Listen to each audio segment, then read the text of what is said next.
के करोड़ों कविता प्रेमियों को नमस्कार, आदाब, सलाम। आपके ही दोस्त तारक मेहता का आइए हम उस महफिल में हैं जहाँ कविताएं हैं, हंसी है, खुशियां है, मुस्कुराहट है। मैं हूं और आपका साथ है, यानी कि वाह वाह क्या बात है।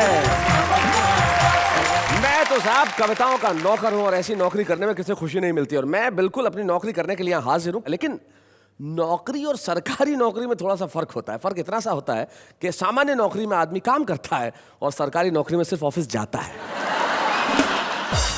सरकार में कोई कर्मचारी थे, वो अपने साहब के पास गए छुट्टी मांगने के लिए, तो साहब ने कहा छुट्टी नहीं मिल सकती। और बोले नहीं साहब छुट्टी दे दीजिए, बहुत मेरे दादाजी की डेथ हो गई है। अरे साहब ने तुरंत छुट्टी दे दी। छुट्टी दी और 2 दिन बाद जब वो वापस आया तो साहब ने उससे पूछा, बेटा तुम पुनर्जन्म में यकीन रखते हो? बोले क्यों? बोले जब तुम गए थे तो कल तुम्हारे दादाजी मिलने आए थे। इस नौकरी का तो क्या कहना, लेकिन हमारी नौकरी तो आपके चेहरों पे हंसी लाने की है और इस नौकरी को हम बड़ी मुस्तैदी के साथ निभाते हैं। और ये नौकरी और खूबसूरत हो जाती है जब कोई खूबसूरत महिला पास में खड़ी हो। कितना मजा आता है ना। तो चलिए मैं मिलवाता हूं और बुलाता हूं मेरी को होस्ट।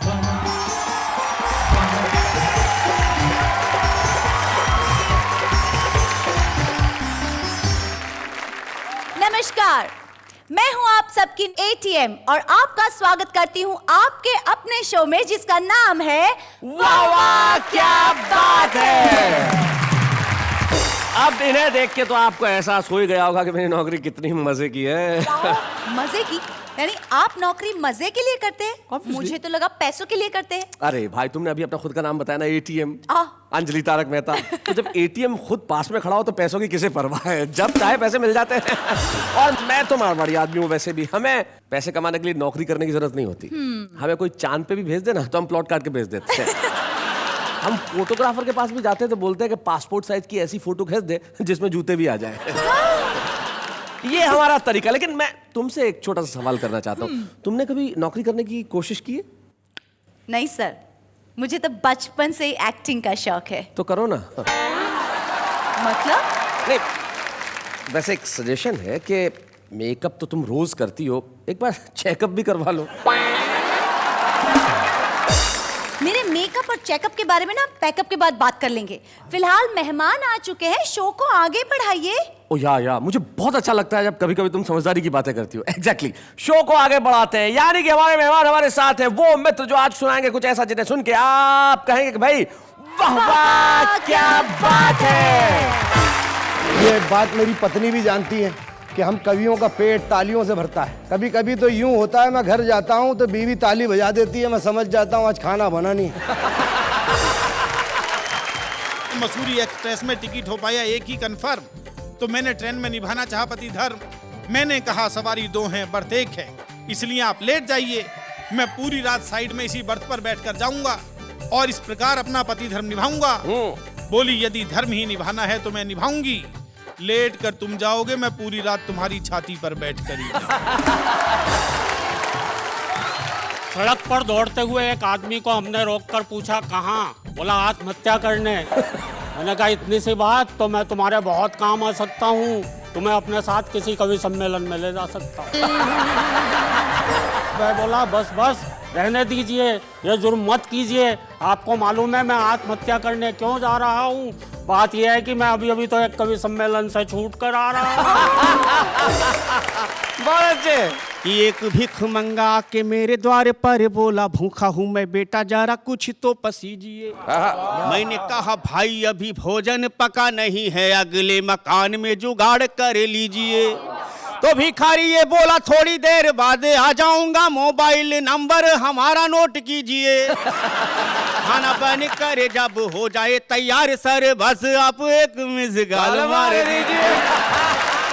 लगता है मोबाइल का आविष्कार जरूर किसी महिला ने ही किया होगा, क्योंकि हर पत्नी को एक ही ख्याल आता है कि ऑफिस के बाद उसका पति कहां जाता है।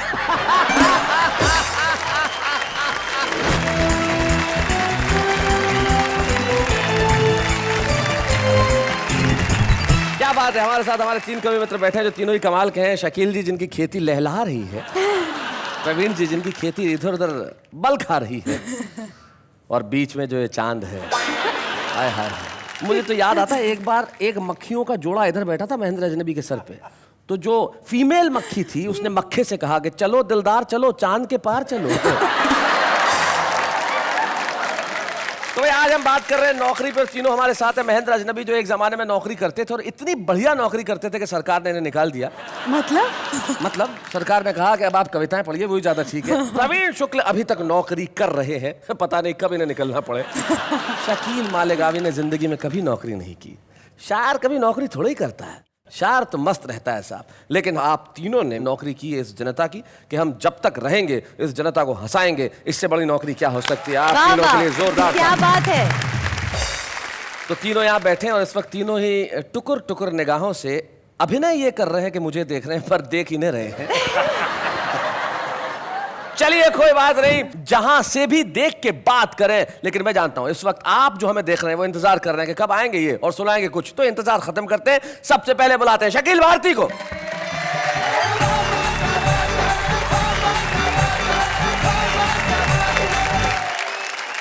बज गई तालियां। अच्छा लगा मुझे, क्योंकि ये बात मेरी पत्नी भी जानती है कि हम कवियों का पेट तालियों से भरता है। कभी कभी तो यूं होता है, मैं घर जाता हूं तो बीवी ताली बजा देती है, मैं समझ जाता हूं आज खाना बना नहीं। हमारे यहाँ शादियां भी होती है ना, 10-12 मेहमान तालियां बजाते हैं, 100-150 खा के निकल लेते हैं। हम नौकरी कहाँ करते हैं, जहाँ खड़े होते हैं कविता सुनाते हैं, कैश मिल जाता है। इधर काम इधर तनख्वाह, ना कोई लाइसेंस है ना कुछ है, कभी कहीं भी खड़ा हो जाता है जी, कहीं से भी अपनी पंक्ति शुरू कर देता है, जैसे मैं अभी शुरू करने वाला हूँ। करिए, शेर सुनाऊं? सुनाइए। कोई गरीब ना होता, कोई सेठ ना होता। अच्छा, वाह। नहीं, शेर बोल रहा हूँ। कोई गरीब ना होता, कोई सेठ ना होता, अगर आदमी को ये पेट ना होता। क्या बात है, वाह वाह वाह वाह, बहुत बड़ी बात कह दी। बहुत अच्छे। कोई गरीब ना होता, कोई सेठ ना होता, अगर आदमी को ये पेट ना होता, करीना कपूर मेरी होती। अच्छा, आई लव यू बोलने में अगर लेट ना होता। और मेरे अंकल आज भी जिंदा होते। अच्छा, मेरे अंकल आज भी जिंदा होते, मेरी आंटी का अगर वेट ना होता। अगर आंटी का वेट हो तो मुश्किल हो ही जाती है। तो हमारे कवि है जैमिनी हरियाणवी जी, उनकी 4 पंक्तियां बड़ी लाजवाब है कि भूचाल आया तो समस्या हुई खड़ी, क्योंकि घरवाली पलंग के नीचे गिर पड़ी। तो मैं उसके करीब गया और ये सवाल उठाया कि भूचाल आने से तू गिरी या तेरे गिरने से भूचाल आया? तो कुछ शेर और इरशाद। सबको अपना शेर सुनाना हलवा है क्या? शब्दों से फिर भेजा खाना हलवा है क्या? हलवा है क्या? हाँ। लड़की का क्या 1 मिनट में सेट हो जाती है। लड़की का क्या 1 मिनट में सेट हो जाती है, बाद में उसका खर्च उठाना हलवा है क्या? क्या बात है, वाह वाह शकील जी। मैं तो ये पूरी लाइफ वहम में रहूंगा। आपने शेर पे वाह की है कि मेरे ऊपर? शेर पे हलवा है क्या? इससे मेरी गलतफहमी दूर हो गई। जी जी जी। लड़की का क्या 1 मिनट में सेट हो जाती है, बाद में उसका खर्च उठाना हलवा है क्या? बाइक चलाना, प्लेन चलाना इजी है, हाँ। मेहनत करके घर को चलाना हलवा है क्या? बात है, वाह वाह वाह वाह वाह, क्या बात। इसके उसके मुंह से छीन के कोई भी खा सकता है। क्या बात है। किसी नेता का लूट के खाना हलवा है क्या? हलवा है क्या? हमारे खानदान में बड़ी दिक्कत है, परंपरा। अच्छा, ससुराल का हर शख्स मुकद्दर का सिकंदर। क्या बात है। सास मदारी तो मेरा ससरा है बंदर। दम मस्त कलंदर। दम मस्त कलंदर। लोकल के सफर में एक लड़की जो मिली थी, मंजिल को मैं भूला, जाना था मुझे कुर्ला तो उतरा मैं भयंदर। दम मस्त कलंदर। दम मस्त कलंदर। कट रही है जिंदगी अपनी बड़े ही शान से ईमान से। मैं कमा लेता हूँ 200 आज भी लोबान से ईमान से। ईमान से फायदा इतना हुआ है खुद के दस्तरखान से ईमान से, अपने घर बुलवा के मैंने खा लिया मेहमान से ईमान से। आपको भी दावत दे रहा हूँ, कभी आए। अपने घर बुलवा के मैंने खा लिया मेहमान से ईमान से। जब से पत्नी को बिना मेकअप के देखा रात में, बरसात में, डर जरा सा भी नहीं लगता अब शैतान से ईमान से। डर जरा सा भी नहीं लगता अब शैतान से, ईमान से। ये मेरी पत्नी की बात है, आप बार बार वाह वाह कर रहे हैं। आखिरी शेर मेरी ख्वाहिश है ये कि कतरीना कैफ से शादी रचाने के लिए, मनाने के लिए, अच्छा, चाहे अब लड़ना पड़े अरमान या सलमान से, ईमान से।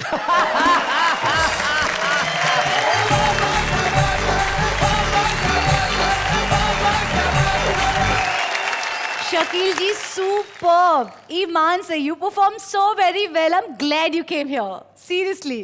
क्या बात है शकील भाई, मैं इनके लिए एक ही चीज कह सकता हूँ कि भाई ये पास में खड़ी हैं, कितनी अच्छी लगती हैं। बहुत अच्छी Thank लगती you. पर इनसे हिंदी बुलवाना हलवा है क्या?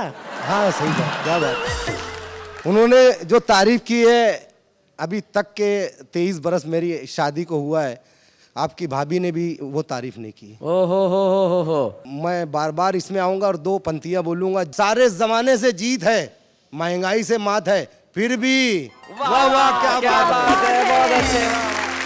क्या बात है भाई, आपने कहा कि 23 साल में आपकी बीवी ने इतनी तारीफ नहीं की और इन्होंने इतनी की, आप एकदम से घायल हो गए। अब जाऊंगा, खुद को खुलवाऊंगा तो डॉक्टर बताएंगे अंदर क्या क्या हुआ है। जी जी। लेकिन घर जाके हमारी जो भाभी हैं वो आपके साथ उचित व्यवहार करें हैं। जी, जी। आप घर पहुंचे सम्मान से, ईमान से। जी जी, शुक्रिया जी, शुक्रिया। और आइए अब इस कमाल को आगे बढ़ाते हैं। शकील के बाद हम बुलाते हैं उसे जिनकी बीवी भी बड़ी कमाल की है।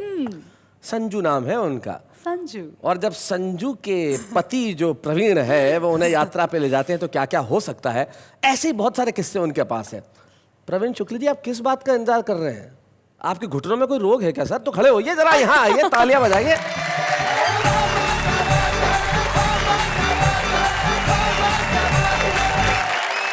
देखिए, आजकल नौकरी में बड़ी बड़ी दिक्कतें हो जाती हैं। मैं तो दिल्ली में पढ़ाता हूँ एक जगह पर। अभी पिछले दिनों हमारे यहाँ एक नए चपरासी की नियुक्ति हो गई। आप पढ़ाते हैं तो दिक्कत आपको थोड़ी है, उनको दिक्कत है जो पढ़ रहे हैं। मेरी क्या दिक्कत है वो मैं आपको बता रहा हूँ जी। उसका नाम था चपरासी का प्राणनाथ। प्राणनाथ। अब देखिए, लेडी टीचर्स को बड़ी प्रॉब्लम हो गई। उसे क्या कहकर बुलाएं, ना प्राण कह सकते ना नाथ कह सकते।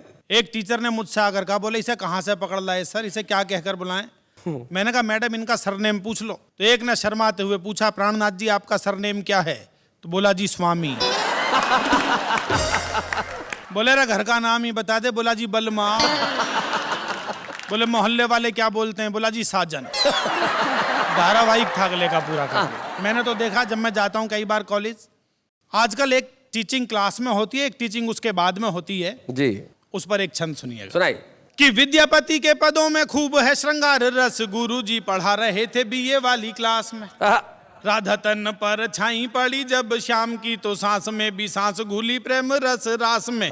पद को पढ़ा के रास्ते से गुजरे गुरुजी, एक छोरा छोरी बैठे देखे पास पास में। छोरा बोला क्लास में ये समझी ना पद भाव, इसीलिए समझा रहा हूँ इसे घास में। इसीलिए समझा रहा हूँ इसे घास में। इसीलिए समझा रहा हूँ इसे घास। गुरुजी ने पूछा बच्चे से, बेटे तुम क्या पढ़ना चाहते हो? आज के छात्र का जवाब सुनिएगा, वो क्या पढ़ना चाहता है। कि वीर रस में हमारा मन ज्यादा रम रहा, आशा है गुरुजी आप मन से पढ़ाएंगे। श्याम नारायण पांडेय और दिनकर की परंपरा में हम नाम को लिखाएंगे। क्या बात? नाम ना लिखा पाए तो इतना तो है जरूरी, पढ़कर वीर रस वीरता दिखाएंगे। यूनियन के चुनाव होंगे जब कॉलेज में, खोपड़ा विरोधियों का फोड़ कर आएंगे। खोपड़ा विरोधियों का फोड़ कर आएंगे। जब नौकरी की बात करते हो तो मुझे लगता है कि घरवाली से बड़ी नौकरी किसी की नहीं है। आप उसे प्रसन्न कर लो तो आपने परमात्मा को प्रसन्न कर लिया। लेकिन उसे प्रसन्न करना बड़ा मुश्किल का काम है जी, भगवान तक नहीं कर सकता। वो भी बेचारा धक्के खाता घूमता है कई बार। वो धक्के खाता इसलिए घूम रहा है। किसी ने बहुत बढ़िया बात कही प्रवीण जी के, ईश्वर ने पुरुष बनाया, फिर वो मुस्कुराया। ईश्वर ने महिला बनाई, उसके बाद न पुरुष मुस्कुराया न ईश्वर। मुझे याद आता है पिछले दिनों एक पति पत्नी का झगड़ा हो गया। दोनों ने अदालत में तलाक का मुकदमा दायर कर दिया। जज बोला भी तुम्हारी दोनों की सहमति है तो तुम्हारा तलाक तो हो ही जाएगा। जो धन और संपत्ति है वो भी बराबर बराबर बढ़ जाएगी, जो जमीन जायदाद है वो भी बराबर बराबर बढ़ जाएगी, लेकिन ये जो तुम्हारे 3 बच्चे हैं इनका बंटवारा नहीं हो सकता। इतना सुनते ही पत्नी ने पति का हाथ पकड़ा, बोली चलो जी घर वापिस चलो, मुकदमा अगले साल ही दायर करेंगे। अगले साल फिर दिक्कत पैदा हो गई, जुड़वा पैदा हो गए, मामला फिर 1 साल के लिए पोस्टपोन करना पड़ गया। लेकिन दोनों ने फैसला किया, जब हिसाब बराबर हो गया तब एक कविता सुनिएगा, जी। आपको आनंद आए। इस देश में पत्नी पति को बहुत अधिक प्यार करती है, इसलिए यदि लड़ाई हो जाए तो सिर पर नहीं चरणों पर ही वार करती है। अच्छा। अभी पिछले दिनों मेरी भी कहने लगी, कवि सम्मेलन में आते हो जाते हो लेकिन मुझे कहीं भी नहीं घुमाते हो, इसलिए हमारे बीच बढ़ती जा रही है दूरी, इसे मिटाने के लिए ले चलो ना मसूरी। मुझे लगा कि बात में दम है और आजकल कवि सम्मेलन भी कम है, इसीलिए छोड़कर सब काम बना लिया मसूरी घूमने का प्रोग्राम। मैंने कहा मसूरी तो ठीक है, लेकिन मसूरी से पहले रुकेंगे हरिद्वार। बस यहीं से ही शुरू हुई तकरार, कमी आ गई उसके ब्रेन में। मैंने कहा चलेंगे अपनी कार से, तो बोली ना मैं तो चलूंगी ट्रेन में। अंतिम स्थिति में मसूरी एक्सप्रेस में टिकट हो पाया एक ही कंफर्म, तो मैंने ट्रेन में निभाना चाहा पति धर्म। मैंने कहा सवारी 2 हैं बर्थ एक है, इसलिए आप लेट जाइए, मैं पूरी रात साइड में इसी बर्थ पर बैठकर जाऊंगा और इस प्रकार अपना पति धर्म निभाऊंगा। इतना सुनते ही भड़की बिजली सी कड़की, बोली यदि धर्म ही निभाना है तो मैं निभाऊंगी, लेट कर तुम जाओगे मैं पूरी रात तुम्हारी छाती पर बैठ कर ही जाऊंगा। मेरी समझ में नहीं आया कि ये गुस्सा है या प्यार। सुबह सुबह आ गया हरिद्वार, स्टेशन पर गाड़ी रुकते ही मैंने आवाज लगाई, ए कुली। इतना सुनते ही बोली, मुझसे बिना पूछे हुए तुम्हारी जुबान कैसे खुली? तुम्हें हर समय चीखने चिल्लाने की आदत है, जब तुम हो तो कुली की क्या जरूरत है? जब तुम हो तो कुली बुलाने की क्या जरूरत है? एक बैग 3 अटैची जैसे तैसे होटल तक खींची। होटल का नाम था क्लार्क हुक, कमरा था उसमें पहले से बुक। मैनेजर बोला आपकी इच्छाओं पर विशेष ध्यान दिया है, आप होटल से पूरा हरिद्वार देखना चाहते थे, इसलिए कमरा 10वीं मंजिल पर दिया है, चलिए सामान को करवाता हूं शिफ्ट। मैंने पत्नी से कहा चलो इधर है लिफ्ट। इतना सुनते ही फिर भड़की, बोली स्थल धार्मिक है, मैं सुविधाओं का लाभ कम से कम उठाऊंगी, सामान को तुम अपने कंधे पर उठाओ, मैं तुम्हारे पीछे पीछे सीढ़ियों से ही जाऊंगा। 160 सीढ़ियां चढ़ते चढ़ते निकल गया दम। अब उसका इलाज करने के बारे में सोचने लगे हम। अगले दिन सुबह सुबह पहुंच गए गंगा किनारे और नहाने के लिए जैसे ही कपड़े उतारे, मैंने उससे कहा बहाव बहुत तेज है, किनारे पर ही नहाना, धारा के बीच में बिल्कुल मत जाना। इतना सुनते ही उसने डुबकी लगाई और फिर ऊपर ही नहीं है। किनारे पर खड़े हुए लोग बोले बधाई। बहुत अच्छे, बधाई बधाई। मैंने कहा भैया किस बात की बधाई? 2 दिन से सब कुछ उल्टा कर रही है, इसलिए गंगा में आगे की ओर नहीं होगी, गोता लगाकर देखो पीछे की ओर ही वही होगी। गोताखोरों के दिमाग की नसें उस समय हिली जब हरिद्वार में डूबकर ऋषिकेश में तैरती हुई सभी ने उड़ाई हमारी खिल्ली, जैसे तैसे लौट कर आए दिल्ली। लेकिन ये मत समझना हमारे संबंध अच्छे नहीं हैं, क्योंकि संबंधों के धागे इस देश में पश्चिम की तरह कच्चे नहीं हैं। ये वो देश है जहां पति पत्नी रोजाना लड़ते हैं, झगड़ते हैं, रूठते हैं, मनाते हैं, लेकिन 7 फेरे लेने के बाद 7 जन्म तक साथ निभाने की कसम उठाते हैं। क्या बात है, वाह, वाह। बहुत बढ़िया।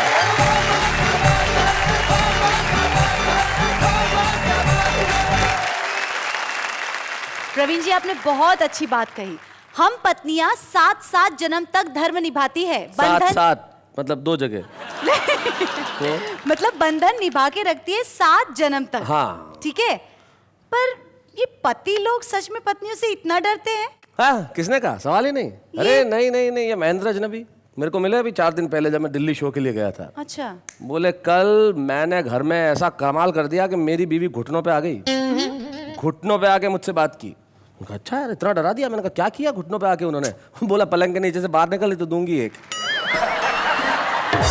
तारीफ करना चाहता हूं मैं उस कवि की जो अब हमारे साथ होंगे, एक ऐसे कवि जो जितने कद में लंबे हैं उतनी ही लंबी दूरी तक उनकी कविताएं जाती है। जहां जहां हिंदी बोली जाती है वहां वहां ये कविताएं पढ़ने के लिए गए हैं, और इतने कमाल के कवि हैं, इतने कॉन्फिडेंस के कवि हैं कि इनकी किताब का शीर्षक है हंसा हंसा के मारूंगा। तो महेंद्र अजनबी जी जरा अपनी जगह से उठे, यहां तक आए, हम आपके लिए तालियां बजाएं। महेंद्र अजनबी जी।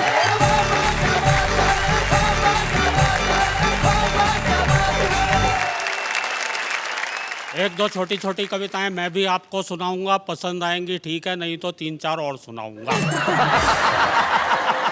हम कवियों के साथ क्या क्या हो जाता है। कि सड़क पर दौड़ते हुए एक आदमी को हमने रोककर पूछा कहाँ, बोला आत्महत्या करने। मैंने कहा इतनी सी बात, तो मैं तुम्हारे बहुत काम आ सकता हूँ, तुम्हें अपने साथ किसी कवि सम्मेलन में ले जा सकता हूँ। मैं बोला बस बस रहने दीजिए, ये जुर्म मत कीजिए, आपको मालूम है मैं आत्महत्या करने क्यों जा रहा हूँ। बात यह है कि मैं अभी अभी तो एक कवि सम्मेलन से छूट कर आ रहा हूँ। बहुत अच्छे। जब मैं नौकरी किया करता था जी, पढ़ाता था बच्चों को, बच्चे कितने उस्ताद हो गए हैं, कभी कभी किसी बात का क्या जवाब दें। मैं परीक्षा की कॉपी जांच रहा था, अच्छा, बच्चे को जवाब आता नहीं था जो प्रश्न दे रखा था। किन्हीं नेताजी का नाम लिखा हुआ था, बड़ा अटपटा सा नाम लिखा था, फलाने नेता कौन है। बच्चे ने लिख रखा था ये बहुत ही जहरीला कीड़ा होता है, खेतों में पाया जाता है, हाँ, हरे रंग का होता है, और जिस फसल के ऊपर लग जाए उसे नष्ट करके ही छोड़ता है। क्या बात है, बहुत अच्छे।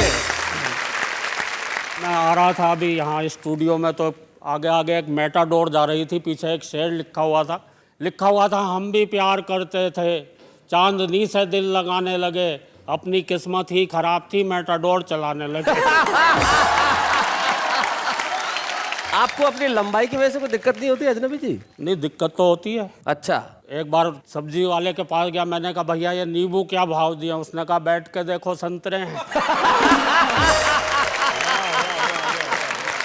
एक कविता सुनाना चाहता हूँ आप लोगों को। कवियों के साथ बड़ी दिक्कत वाली बात यह होती है कि अगर कोई कवि को ठीक से नहीं सुने, हूट कर दे, तो उसे सदमा लग सकता है कवि को। भाई साहब जी, मुझे सदमा लगा तो मेरी याददाश्त चली गई। अच्छा, उस याददाश्त के जाने की कहानी आपको सुना रहा हूँ। जी सुनाइए। कि एक कवि सम्मेलन में मुझे श्रोताओं ने इस कदर हूट कर डाला कि हादसे से मेरी यादों का निकल गया दिवाला। तब से बिना निमंत्रण के ही हर प्रोग्राम में पहुंच जाता हूं। हालत इतनी खराब है, जहां भी पंडाल लगा दिखता है कवि सम्मेलन समझ के घुस जाता।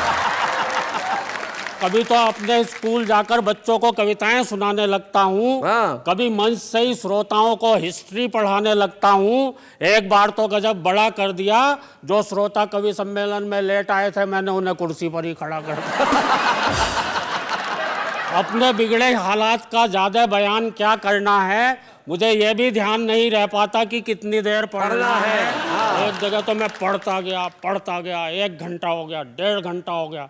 श्रोता बोर हो गए, मैंने बाद में उनसे माफ़ी मांगी। मैंने कहा माफ़ करना, आज मेरे हाथ में घड़ी नहीं थी। एक श्रोता खड़ा होकर बोला पीछे कैलेंडर लगा हुआ था, वही देख लेता।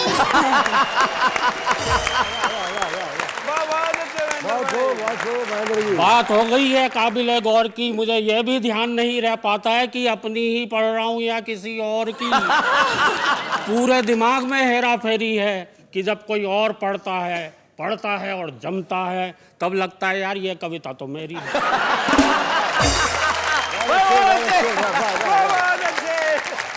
एक जगह तो मैंने जेब से कागज निकाल के पढ़ना शुरू किया। आधा किलो नमक, 5 किलो आटा, 1 किलो गोभी, आधा किलो परवल, पाव भर चाय, 2 किलो चावल। एक श्रोता खड़ा हो गया करके हाय, बोले हद हो गई है डिसिप्लिन के, अनुशासन की। कविता पढ़ रहा है या लिस्ट अपने घर के राशन की? दूसरा श्रोता बोला इसे ही सुनाया जाओ, वाह वाह, इरशाद इरशाद। घर पर और क्या क्या ले जाना है हम सब भी कर लेंगे यार। वैसे मियाँ आप किस फरेब में हैं, ऐसी एक एक कविता तो हम सबकी जेब में है। घर वाले भी मुझसे कुछ नहीं कहते हैं, क्योंकि मैंने एक दिन अपनी पत्नी से पूछ लिया था ये घर में महेंद्र अजनबी कौन है, जिसके रोज रोज फोन आते रहते हैं। एक बार तो दाढ़ी बनाने के बाद और भी गजब कर दिया, जब मैंने अपनी पत्नी से पूछा ये आईने में आदमी कौन था, जिसकी मैं इतनी बढ़िया शेव कर गया। रात को सोते समय और भी लफड़े में रहता हूँ। मेरा कुत्ता तो आराम से बिस्तर पर सोता है, मैं पलंग के नीचे कुकू करता हूँ। कुछ समझ नहीं पाता हूँ, पत्नी पुचकारते हुए उसे बुलाती है, दुम हिलाते हुए पहले मैं पहुँच जाता हूँ। फुर्ती का ऐसा प्रमाण देता हूँ, पत्नी रोटी उसे डालती है, पहले मैं लपक लेता हूँ। अच्छा। सवाल खड़े हो गए हैं रोज अनबुझे, मुझे यही पता नहीं चल पा रहा है भूलने की बीमारी मेरे कुत्ते को लगी है या मुझे। और मित्रों, भूलने का आलम यह है, सड़क पर खड़े हुए तो चलना भूल गए, कुर्सी पर बैठे तो उठना भूल गए, तेल हाथ में लिया सर पे मलना भूल गए, और दोस्तों गंजे भी इसलिए हो गए क्योंकि मेरे सर के बाल उगना भूल गए।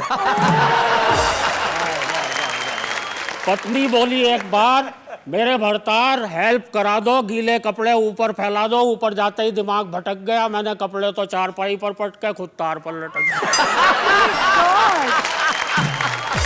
टूट गई टांग, डॉक्टर आया, प्लास्टर चढ़ाया, डॉक्टर भी था होशियार, भुलक्कड़ों का सरदार, गजब ही ढा दिया, टूटी दाई टांग थी, प्लास्टर बाई पर चढ़ा। और दोस्तों भूलने पर इससे बड़ी बात कोई कह नहीं सकता जो मैं कहने जा रहा हूँ। क्या बात है? मैं क्या कहने जा रहा था ये तो भूल ही गया। लेकिन दोस्तों मेरे भूलने पर ज्यादा मत जाइए, कविता समाप्त हो गई है, तालियां बजाइए। लेकिन मित्रों कविता तो शुरू होती है अब। मैं ही नहीं, ये सारे कवि, आप और हम सब ना जाने किन ख्यालों में झूले हुए हैं। हम सभी कुछ ना कुछ भूले हुए हैं।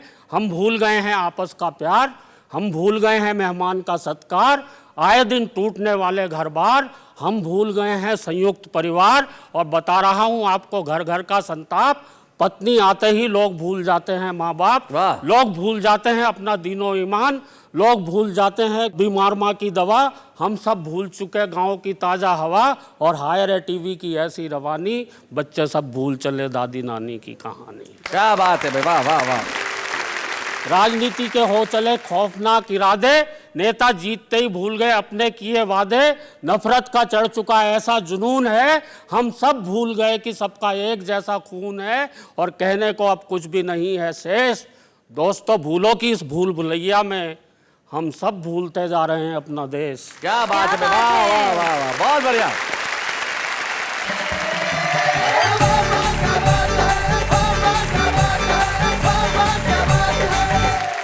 भाई कमाल है महेंद्र अजनबी जी, आपने अपनी कविता को जो अंत किया वो लाजवाब था। आप जो भूलने की बात कर रहे थे, किसी किसी को हो जाती है बीमारी, अब हुई एक को भूलने की बीमारी तो डॉक्टर के पास चला गया, बोले डॉक्टर साहब मुझे कुछ याद नहीं रहता है, आजकल मुझे भूलने की बीमारी हो गई है। तो डॉक्टर बोले ये तकलीफ कब से है? बोले क्या कब से है? इसलिए जब आदमी भूलने लगे तो कुछ भी कर सकता है। लेकिन यकीन मानिए महेंद्र अजनबी साहब, प्रवीण शुक्ल जी और शकील मियां, आपको ये कहना चाहता हूं कि जो भी कलमकार होता है उसे कभी जमाना नहीं भुला सकता। हमारे बीच में एक ऐसा युवा व्यक्तित्व है जिसका नाम है अमित अनपढ़। अमित अनपढ़ जी, और इससे ज्यादा आदमी की विनम्रता क्या होगी कि खुद को अनपढ़ कह रहा है। बोलो।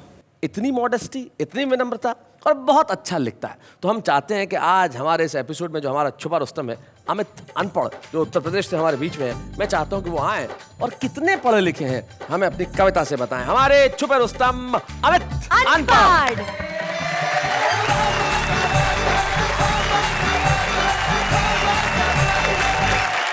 चार पंक्तियों से बात शुरू करता हूँ जी। अभी देखिए पिछले दिनों बारिश का मौसम था, हम एक दुकान पे गए थे छाता खरीदने, और अब हमने देखिए उस दुकान वाले से क्या कहा और उसने हमको क्या जवाब दिया कि एक दुकान वाले से ये मैंने कहा, मानने वाले छाता एक बड़ा मजबूत दिखलाइए, रीजनेबल हो रेट, कलर भी ना हो फेड, उम्र भर साथ दे जो ऐसा हो बताइए। तो बोला ये दुकानदार छाता ये चलेगा खूब आइडिया, बस आप मेरा अपनाइए, सावधानी तनी सी बस किए रहिएगा, धूप बरसात में ना इसको लगाइए। कि आजकल देखिए पश्चिमी सभ्यता का असर जो महानगरों में, शहरों में है, आज सड़क पर निकलते हैं ऐसे ऐसे दृश्य दिखाई पड़ते हैं कि जिसको आप कील समझते हैं वो खंभा निकलता है जी। ऐसा ही एक दृश्य देखिएगा, चार पंक्तियां पढ़ता हूँ कि चेहरे पे लालिमा है, अधर है लाल लाल, नागिनी सी जुल्फों को लहरा के आ गई, छल गई छल से वो कामदेव को भाग गई, साठ कटे कपड़ों में मेनकाहें आ गई, के ऊंची हील पहन के झटक के बाल चले, जवानों से ज्यादा बूढ़ों पे जवानी छा गई। अच्छा। पश्चिमी बिहार का असर कुछ ऐसा हुआ, चाची भी पहन के अब जींस टॉप आ गई।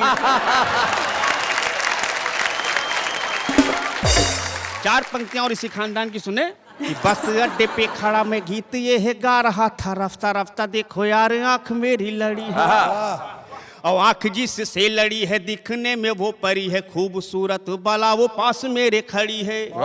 तो बोली मुस्कुरा के वह हो अभी नादान तुम, मॉडल नया है सन 60 वाली घड़ी है। जिससे तेरी आंख लड़ी गौर से तू देख जरा, उम्र में वो तेरी मम्मी से भी बड़ी है।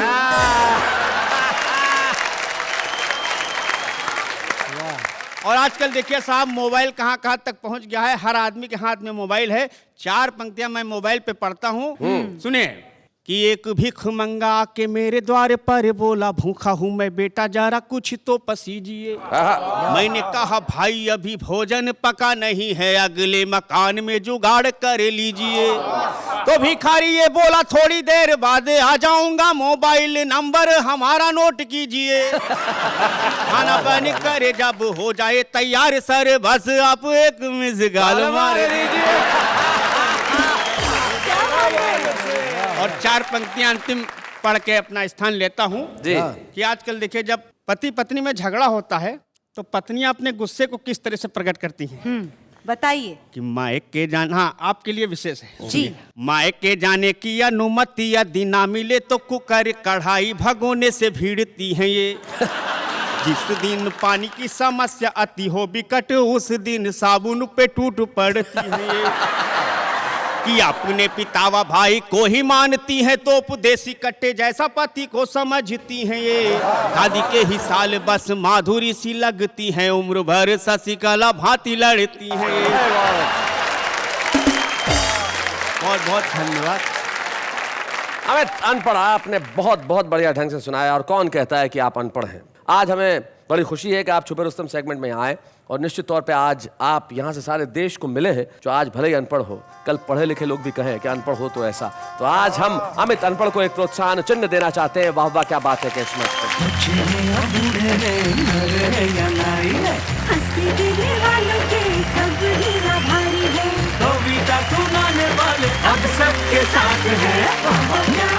एक ऐसे खास मेहमान हमारे बीच में आ रहे हैं जिन्हें आपने कई बार देखा होगा फिल्मी पर्दे पे। वे लगान के गोली थे, वो एक अजनबी में बच्चन साहब के साथ थे, वो स्वदेश में थे, वो गंगा जल में थे, वो राजनीति में थे, न जाने कितनी फिल्में उन्होंने की। और टेलीविजन पे तो शनिदेव बन के उन्होंने कहर ढा दिया। आइए मिलते हैं दया शंकर पांडे से।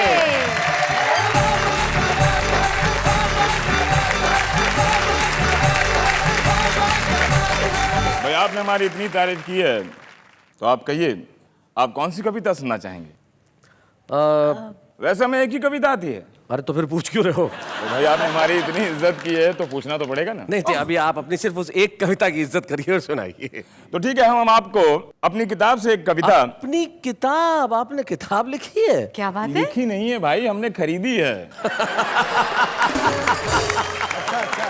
तो अब अपनी कविता कथा शुरू कीजिए। पहले दिल की बात जुबान पर आने के लिए जवानी बीत जाती थी। आजकल दिल की बात डायरेक्ट मोबाइल मैसेज पर आ जाती है और मैसेज से सीधे एमएमएस तक पहुंच जाती है। जी। आज की कविता का शीर्षक है मोबाइल। लगता है मोबाइल का आविष्कार जरूर किसी महिला ने ही किया होगा, क्योंकि हर पत्नी को एक ही ख्याल आता है कि ऑफिस के बाद उसका पति कहां जाता है। वर्षों महिलाओं ने शाम के सूनेपन को जिया जी। फिर पति का इंतजार करने के बजाय मोबाइल का आविष्कार किया। बहुत अच्छे। और 10 रुपए का बेल्ट खरीद कर आदमी के गले में डाल दिया। बेल्ट वो जो मोबाइल के साथ जुड़ा होता है। हाँ। और बोली जाना है जहां जाओ, मैं खुद ही पता कर लूंगी प्यारे तुम कहां हो। तो मोबाइल के मूवमेंट को चेक करते हुए हमारे मित्र ने एक बार हमसे पूछा कि भाई ये मोबाइल का मूल मंत्र क्या है? तो हमने कहा मोबाइल फोन का मतलब है घर से बाहर भी पति पर मजबूत पकड़ रखने वाला एक चलता फिरता यंत्र है। क्या बात है, वेरी गुड। और ये बात पति के स्वाभिमान को शर्मिंदगी में डुबोती है कि मोबाइल फोन एक ऐसा रिमोट कंट्रोल है जिसमें रिमोट तो हमारे हाथ में होता है पर कंट्रोल हमारे घर से होती है। अच्छा है। मोबाइल चीज ही ऐसी। हमारे एक वरिष्ठ कवि मित्र ऐसे हैं कि एक पत्नी ने पति को मोबाइल पे फोन किया। बोले कहाँ हो? वो बोला मंदिर में। बोले घंटी बजा के बताओ। पति को मुंह से ही आवाज निकालनी पड़ी। तो खैर आज दया शंकर पांडे जी ने आज यहाँ पे कविता सुनाई और हम चाहते हैं कि इसी तरह से सेलिब्रेट। एक मिनट, सब फोन हाँ हेलो, मैं आ ही रहा हूँ, मुझे निकलना पड़ेगा। हाँ ठीक है, ठीक है, okay, bye, thanks for coming. Bye bye bye bye, जल्दी। हाँ, एक मिनट, कौन था? अरे बातचीत से पता नहीं चला, लुगाई का फोन था। आप इतनी सारी कविताएं लिखते हैं, उसमें से सबसे पसंदीदा आपकी खुद की कविता कौन सी है? अब आपको तो अपने सारे ही बच्चे पसंद होते हैं, ये थोड़ी कहा जाता है कि ये ज्यादा अच्छा है, ये ज्यादा अच्छा नहीं है। Diplomatic answer. हाँ, अच्छा ऐसे बताइए कि आपको कौन सी कविता थोड़ी कम पसंद है? क्वेश्चन वही है, नाक इधर से पकड़ा है बस। भाई मान लो 4-5 बच्चे हो तो एक नालायक निकल जाए तो माँ बाप प्यार करना थोड़ी बंद कर देते हैं। लेकिन कुछ बच्चे ऐसे होते हैं जो इतने लायक नहीं होते। हाँ। कुछ तो बड़े प्रसिद्ध कवि बन जाते हैं, लेकिन कुछ जहाँ होते हैं वहीं कविता करते हैं, देखते हैं कैसे हैं वो। हाँ, ओके। गुंचे तेरी हालत पे दिल हिलता है, केवल एक तबस्सुम के लिए खिलता है। गुंचे ने हंस के कहा, ए बाबा, इस महंगाई में एक तबस्सुम भी किसे मिलता है। जिंदगी की राहों में रंजो गम के मेले हैं, खाए तो कैसे खाए यार, 40 रुपए डजन तो केले हैं। दूर से देखा तो सुंदरिया बाल बना रही थी, पास जाके देखा तो गाय पूंछ हिला रही थी। उजले वस्त्रों में तुम एम्बुलेंस ही लगती हो, फर्क इतना है वो घायलों को ढोती है और तुम घायल करती हो। आपकी शक्ल का अंदाज कुछ ऐसा है, क्या कहूँ ये वाक्य कैसा है। कौन कहता है आप उल्लू जैसे हो, सच तो ये है उल्लू आपके जैसा है।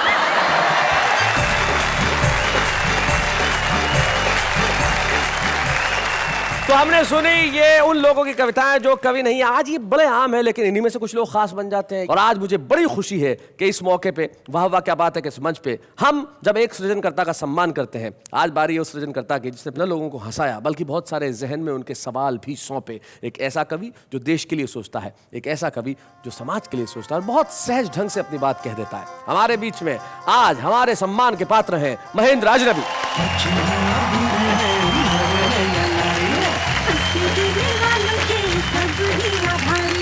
कविता सुनाने वाले अक्षर के साथ हैं, बाबा क्या बात है, बाबा क्या बात है। जैसी कि परंपरा है कि हम जिसका भी सम्मान करते हैं उनके परिवार का एक सदस्य उपस्थित होता है। हमें बड़ी खुशी है कि आज महेंद्र जी की पत्नी और हम सब की गीता भाभी यहाँ उपस्थित है और महेंद्र के पुत्र मानक यहाँ उपस्थित है। जिस वक्त आपकी शादी हुई महेंद्र अजनबी से, तब भी ये कवि थे? हाँ। आपने फिर भी हाँ किया उस वक्त? और क्या। क्या बात है। एक कवि होने के नाते कवि को ही पसंद किया था मैंने। एक कवि को पसंद किया, मतलब आदमी तो जैसा है वैसा है। कुछ खास बात, इनकी भूलने की बात कर रहे थे आप, क्या कहती हैं? भूलने की बीमारी से मैं हूँ इतनी परेशान, ये सोचकर कि कहीं हमें ही ना भूल जाए, हूँ मैं इतनी हैरान। अरे मानक, कोई ऐसा क्षण, कोई ऐसा मोमेंट आया मानक जब तुम्हें लगा कि इस वक्त अगर पापा नहीं होते तो ये काम शायद नहीं होता, इनका होना बड़ा जरूरी है? मतलब गिनना मुश्किल है तो इसलिए मैं गिनवाना नहीं चाहूँगा, पर ये कह सकता हूँ कि मैं आज बहुत ही गौरव के साथ कह सकता हूँ कि मैं इनका बेटा हूँ। क्या बात है, वाह वाह वाह, क्या बात है। शैलेश जी, नौकरी की बहुत खूब बातें चली जी। हमारी नौकरी सलामत है ना? हमारी नौकरी तो चलती रहेगी भाई, हमारी नौकरी तो रात के 10 बजे आपके घर पे आने की है। तब मैं सिर्फ 2 पंक्तियां आपको कह के जाना चाहता हूं कि हाँ, भले ही क्लाउन्स हैं, विदूषक हैं, या फिर हास्य कवि हैं, या जोकर हैं, आपको आंगन पहुंचने वाले तो बहुत मिल जाएंगे, हम आंसू पहुंचने वाले नौकर हैं। इसलिए हम चाहते हैं कि आंसू हम पहुंचते रहें आपके चेहरों से और देते रहें हंसी उसी कार्यक्रम में जिसका नाम है वाह वाह क्या बात है।